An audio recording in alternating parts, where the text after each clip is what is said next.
Selamat siang kepada para pihak, pemohon dan termohon yang saya hormati. Pertama-tama, izinkan saya memperkenalkan diri terlebih dahulu. Nama saya Tommy Sundra Pardede, SHMH, dan saya di sini bertindak sebagai mediator, sebagaimana telah ditunjuk oleh para pihak. Selanjutnya, saya berikan kesempatan untuk para pihak memperkenalkan diri terlebih dahulu. Silakan pemohon dan kemudian diikuti oleh termohon. Nama saya Titi Ervina, saya selaku pemohon dalam kasus ini.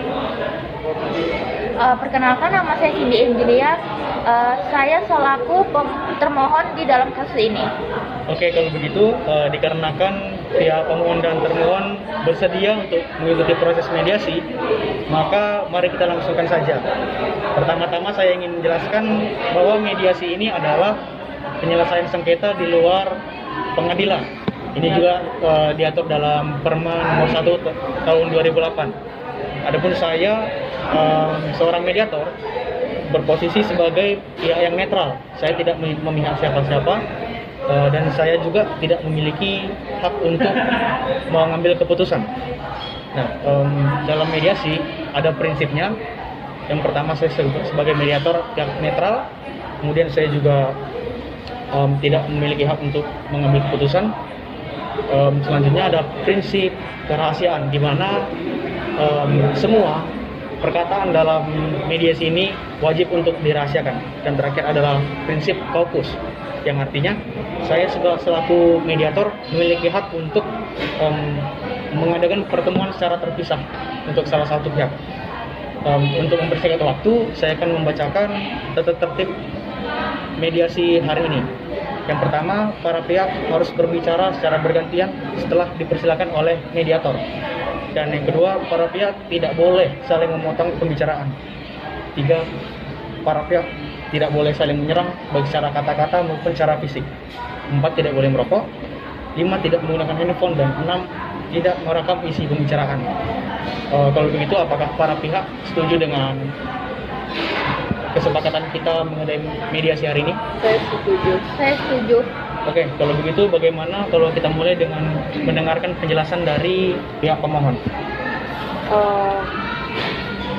Saya selaku pemegang saham di PT Jaya Sejahtera yang didirikan tahun 2013 dan dengan akta pendirian nomor 18 tahun 2014. Saya juga melakukan perjanjian kerjasama antara saya dengan termohon Cindy. Perjanjian kerjasama tersebut disebutkan bahwa saya akan mendapatkan 5% dari keuntungan atau dividen akhir tahun. Akan tetapi dari tahun 2018 sampai sekarang 2020 saya tidak mendapatkan keuntungan tersebut. Jadi saya membawa kasus ini kepada Bapak untuk dimediasikan antara saya dan Cindy untuk dipertemukan sehingga bisa dibahas. Oke, terima kasih untuk pemohon atas penjelasannya. Sekarang saya berikan kesempatan untuk pihak termohon. Silakan. Terima kasih atas kesempatan telah diberikan oleh Pak Tommy hari ini. Di sini saya akan meluruskan. Saya dengan pihak pemohon dalam perjanjian tersebut memang benar bekerja sama dalam perusahaan yang bernama PT Jaya Sejahtera. Namun perlu kita ketahui, kita memiliki 500 pekerja yang memang harus diperhatikan. Mungkin saudara pemohon lupa bahwasanya perjanjian tersebut dapat berubah-ubah melihat situasi dan kondisi. Bagaimana bisa ada perubahan tanpa memberitahukan kepada saya? Saya ini sebagai penanam saham loh yang menitipkan uang sebesar 437 lembar saham di perusahaan Anda yang Anda urusi. Anda selaku direktur tuh harus memberitahukan setiap ada perubahan perjanjian apapun hal itu kerugian kepada saya, sehingga tidak ada miskomunikasi di antara kita. Dan Anda juga tidak bisa seenaknya mengambil keputusan tanpa memberitahukan kepada saya. Ingat, Anda hanyalah direktur di sini yang menjalankan perusahaan ini. Ibu seharusnya tahu apa yang terjadi di perusahaan kita, di mana ada terjadi di pasal 4 ini isinya yang dijelaskan bahwa bila terjadi kerugian maka akan menjadi tanggung jawab kedua belah pihak. Di sini sudah jelas kalau kerugian dialami perusahaan akan ditanggung bersama-sama oleh kedua belah pihak tersebut. Oh, tidak bisa. Saya sudah 2 tahun tidak diberitahukan tentang kondisi perusahaan tersebut. Dan sekarang gara-gara saya udah melampiaskan perkara ini kepada mediator, jadi Anda langsung menjelaskan kalau perusahaan kita itu mengalami kerugian. Kalau saya tidak menjelaskan perkara ini kepada mediator, maka kerugian tersebut saya tidak akan dapat informasikan dari Anda dong selama 2 tahun lebih. Oke. Terima kasih penjelasannya dari pihak pemohon dan termohon. Sini saya mengerti bahwa terjadi yang namanya salah paham antara pemohon dan termohon. Nah, di sini saya melihat bahwa pihak pemohon tidak mendapatkan informasi ataupun keuntungan selama 2 tahun terakhir, dan sedangkan di sisi lain termohon merasa pihak pemohon tersebut tidak mengetahui perkembangan dari perusahaan selama 2 tahun terakhir. Nah, di mana 2 tahun terakhir ini ada yang namanya naik turun perekonomian dalam perusahaan. Nah, tentu saja dalam 2 tahun terakhir tersebut juga berpengaruh terhadap pendapatan perusahaan. Nah, di mana pendapatan perusahaan tersebut digunakan untuk menutupi setiap penghasilan pekerjanya dan sebanyak 500 pegawai. Bagaimana masing-masing para pihak? Ya, menurut saya seharusnya hal tersebut harus diberitahukan kepada saya lagi sehingga tidak ada miskomunikasi apapun, kerugian ataupun perubahan perjanjian ataupun yang sudah dilampirkan perjanjian. Saya harus tahu kondisi perusahaan tersebut. Dari termohon? Menurut saya bagusnya kita buat perjanjian ulang.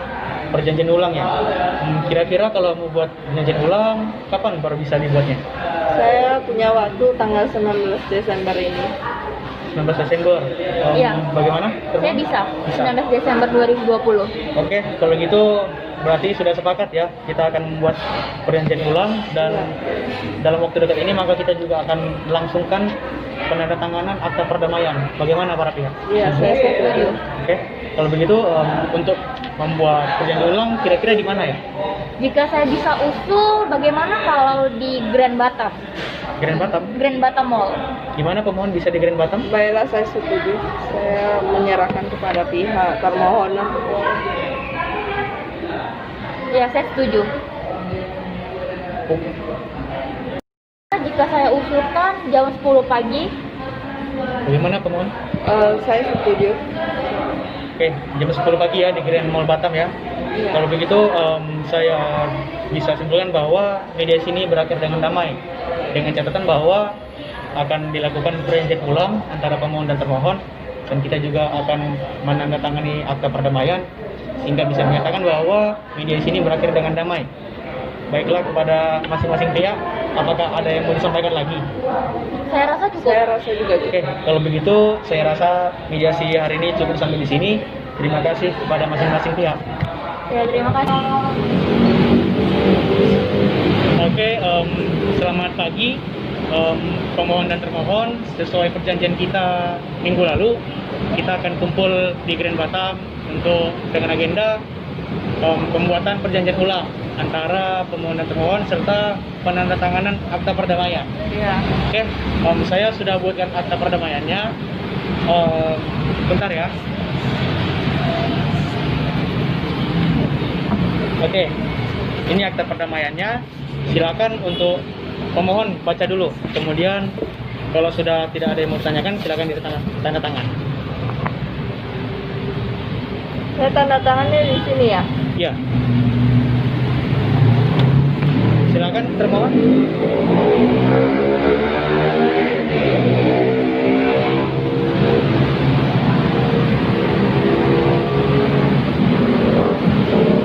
Oke.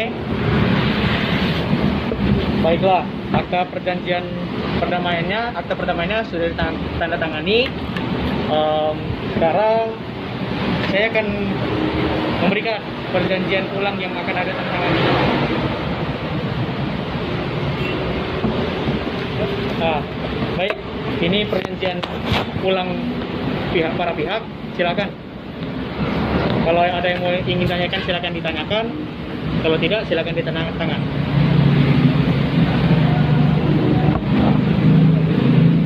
Di sini juga ya, Pak ya? Iya. Oke, semua pihak sudah setuju.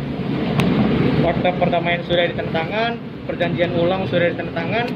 Berarti sengketa pihak penggugat dan pihak, maksud saya pihak pemohon dan termohon, saya nyatakan mediasi ini berakhir dengan damai. Silakan kedua pihak untuk berjabat tangan. Oke, terima kasih atas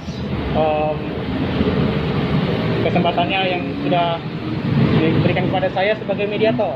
Dan saya juga mengucapkan selamat untuk pada para pihak yang sudah berusaha untuk bertindak baik menyelesaikan sengketa ini secara damai.